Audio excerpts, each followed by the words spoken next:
All you vinyl varmints, all you record collecting crew, have I got a box of records for you? Yes, I do. Now, I was going to bring the guitar today to do our opening, but it's really a rainy day, you know? Kind of day you bring you a box of records in a garbage bag. You did? Yeah, I did. I did. It's You really that type did. of day. Hey, Shadow Man. Hey, Daddy. How are you? I'm good. Studio F's looking good as usual. Do you want to promote a certain something? A certain something? Certain something that you recently did? Oh, yeah, I was involved with a project up here for the Marine Museum called the Sea Shanty.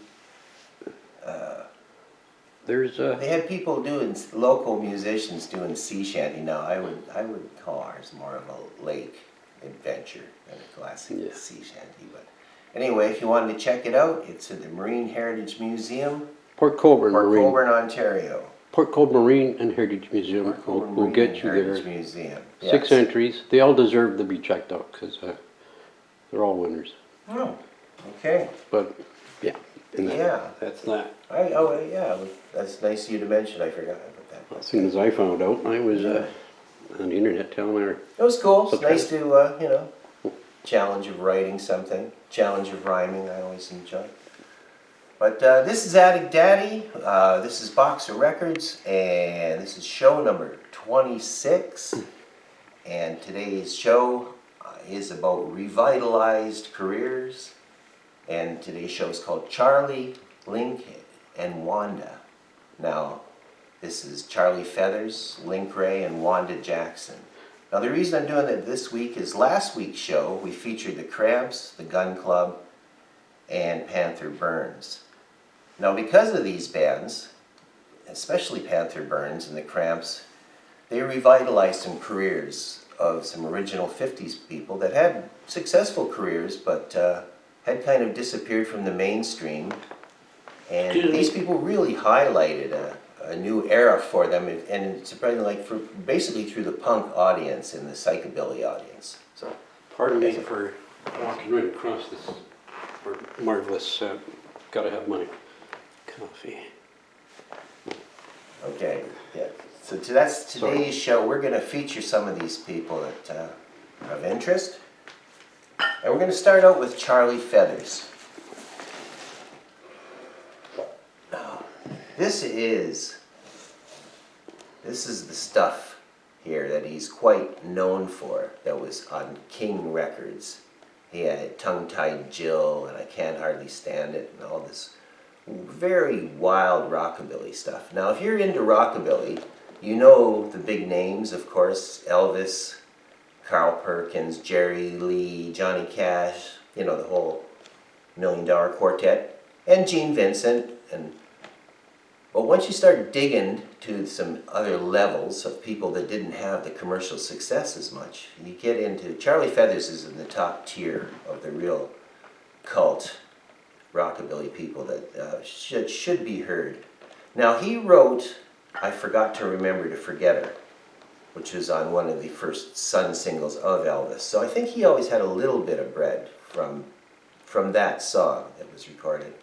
And he seemed to love that style. He, you know, I Forgot to Remember to Forget Her. He had a song called Too Much Alike to Like Each Other, and We're Getting Closer to Being Apart. That was kind of his, I won't say shtick that maybe belittles it, but yeah, this is an excellent one right here. And this is British, K Records. It's got a whole whack of stuff. Now, he was on Sun for a couple records, and on the Sun subsidiary, Flip Records, which only lasted for about 4 records until they found out there was another Flip in California.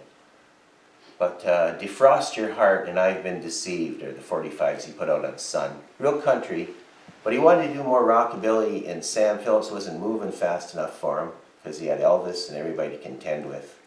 So he went up to King Records in Cincinnati, and that's where he cut most of his classic rockabilly things. He was definitely there at Sun at the beginning, and I believe his Sun singles were out before Elvis's. Now this one is his 60s stuff. Honey, This is called a big compilation on Norton Records, and they're in New York City. Norton Records, Miriam Linna from the A-Bones, the original drummer of the Cramps. Maybe we'll do a show on Norton Records sometime, because they were a very, very special record company, and still are. Their catalogs used to be able to send away for in the 90s for next to nothing. Were brilliant, hilarious. But this is, I say this is his 60s stuff, but it doesn't sound any different than his 50s stuff, because he never quit. He was unflagging rockabilly. And because he sold such tall tales, too, people always doubt the exact history of if he was actually there, you know, and was at Elvis's house for breakfast regularly, and things like that. Excuse me. Oh. Cheers, everybody. Mm-hmm. Down the hatch. What's today's brew? Today is bourbon and some hair tonic. I thought that would be the best for a rockabilly show. You ruined 2 drinks. Okay, this is on Zuzaz Records. Again, this is British, and it is a few outtakes and rarities and demos and everything, but always very entertaining. Now, when I was in Memphis about 1995, 96, it was whenever they had the explosion at the Olympics in Atlanta. Georgia. I can remember it. Yeah. Yeah, I can remember that on TV. Got the phone book out in the motel room, blah, blah, blah, Feathers. Phoned it up.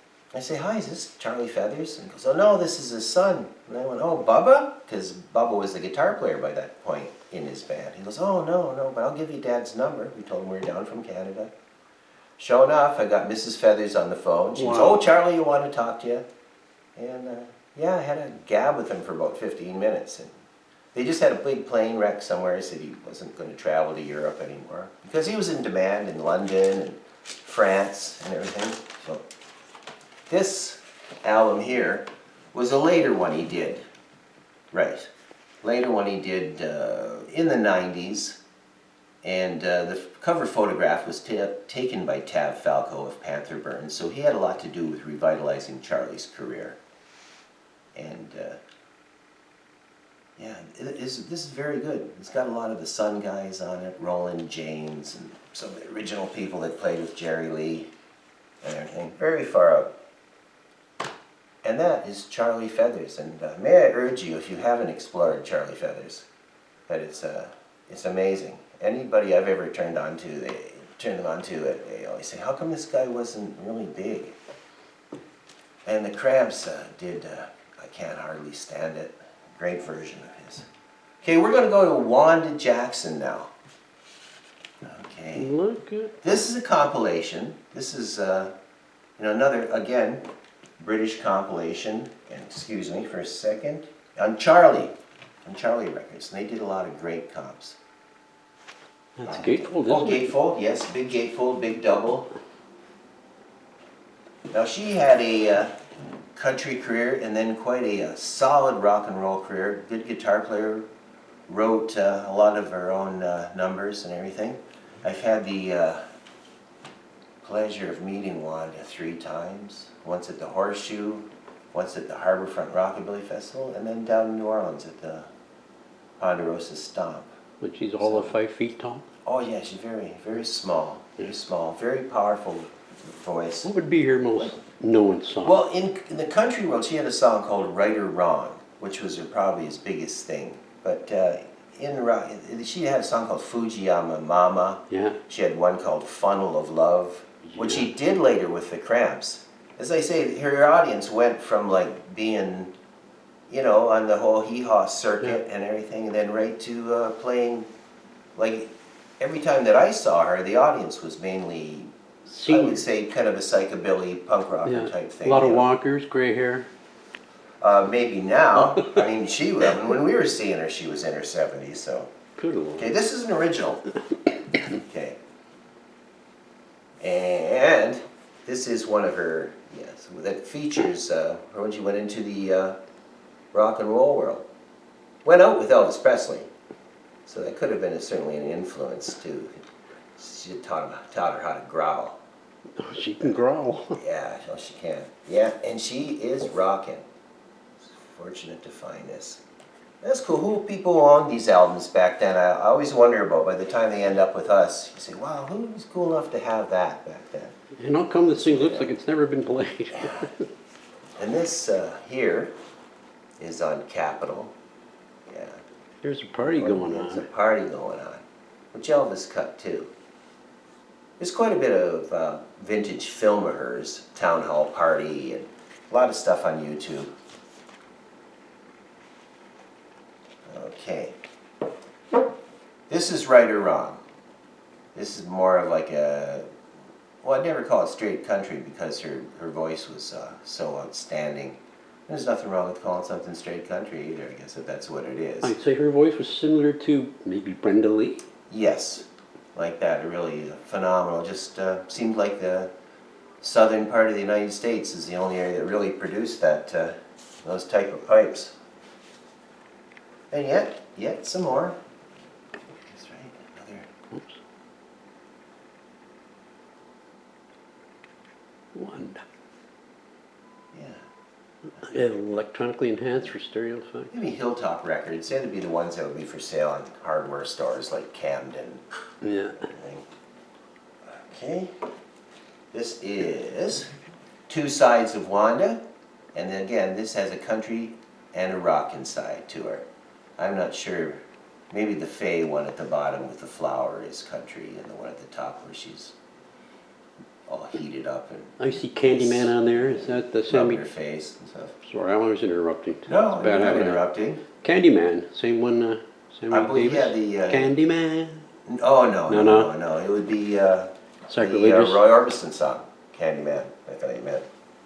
No. And then one more, Blues in My Heart. As you can see, these are vintage albums. That's always a feature of this show, that the albums are sliding out the bottom once I took the plastic off. But yeah, Blues in My Heart, Wanda Jackson. A big bouffant, Isn't that that? country bouffant. Amazing. Wow. Wonderful stuff. Hot Dog That Made Him Mad. Yes. Another one of her songs. Great. Okay. Link Ray. This is a very good comp. Again, this is on Charlie. This is British, and this is features his biggest hit, Rumble. One of the only instrumentals to ever be banned. Really? Yeah. There's a movie called Rumble about native musicians, native North American musicians, which he is. And a few years ago, it's pretty good. It's got about Jesse Ed Davis and Charlie Patton, and it's worth checking out. But Link, a lot of people maybe got to know him from the 2 Robert Gordon albums that he featured as a guitar player. And used in some of the same musicians as Rob Stoner and Howie Wyeth, people that were on the Dylan Rolling Thunder tour. There was always kind of a weird connection of musicians between Dylan and Robert Gordon and Link Ray and that bunch, because I know Bob has a big appreciation for Link Ray, as people should. He is an outstanding person, still not in the Rock and Roll Hall of Fame. Not that that matters at all, but I mean, the Rock and Roll Hall of Fame, what is that? Yeah. But he should be in there, because he is like one of the founding. People have been fighting for years to get it there, and then they put in Journey or something. Well, I don't want to get into that. Where's the bucket? All right, we saw your man. Okay. This is a Butte on Hangman Records, and this is Link Ray 74. He was on Swan. It says 64. 64. Oh, right. I'm sorry. What did I say? 74? Yeah. 64. Swan Records. And that was his great stuff. Jack the Ripper, Ace of Spades. Really aggressive. I can't imagine back then going to see Link, what it must have been like. It's so individual. Just being so loud. And when later on he did some more kind of, I don't like him as much, a little more generic rock and roll albums, and his career with Robert Gordon put him right back where he should be in the rockabilly. Attic Daddy opened up for Robert Gordon one time. That was cool. In the 90s. Beautiful Ace Records. Always put out very nice stuff. Fantastic catalogs too. Early recordings. This is just more crunchy stuff. The Batman theme. Right again, Robin. His version of Batman is just outstanding. How about, I think when people talk about Link, the words aggressive come up. You know, how about his guitar playing? Oh, Of course, not him especially, but. Okay, this is the Norton Records, Some Kind of Nut. I love this album. Or outtakes and some of the stuff he did under different names. And there's a version of Please Please Me, the Beatles song, and instrumental, just outstanding. Some Kind of Nut. And his brother, Doug Ray, played